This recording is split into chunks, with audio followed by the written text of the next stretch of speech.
ژنان خاوەن چەندین هونەری جوانن. ژنە دەستڕەنگین ئیسرا محەممەد تەمەەن 25 ساڵ دانیشتووی شاری سلێمانیە، خاوەنی چەندین کاری دەستیە و ماوەی 3 ساڵە کاری چنین دەکات، پێی دەوترێت ئەتەمین.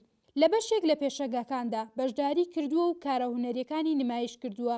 بەم شێوەیە باسی لە دەستپێکی کارەکەی کرد. سەرەتای دەستپێکردنی کارەکەم بەشداریم کرد لە پێشەنگایەک بوو، لەوێ کە من سرم کرد بەڕاستی بە ئەکسوارات بەشداریم کرده بوو، ئەوژی خۆم نەبوو هیچ خوشکەکەم بوو. کاتێککە چوم سرم کرد هەمووی بە بابەتی جلی کوردی و ئەکسوارات بوو، بەڵام یە کەسییا بوو کە کاری ئەتەمین کە سەرنجی ڕاکێشان کاتی هاتمەوە ماڵم نیش دەستم کرد بەم کارە و ویسم زیاتر پەرەی پێ بەم جگە لە بابەتی ئەکسوارات بێتە دەرەوە بۆ جوانکاری ناوماڵ بەکاری بێنی. کاری دەستڕەنگینی ژنان هەر لە کۆنەوە هەبوو ژنان کاریان تێدا کردو و تا ئێستش بەردەوامی هەیە و بەرەو پێشوونی زۆری بەخۆیەوە بینیوە.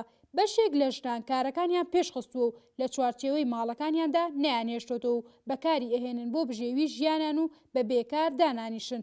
بە تایبەت لەم دوایانەدا بەهۆی ڤایرۆسی کۆرۆنا و مانەوەی ژنان لە ماڵەکانیاندا و خۆشەویستیان بۆ ئیشەکەیان وای کردووە زیاتر کار بکەن و هەز بە ماندووبوون نەکەن.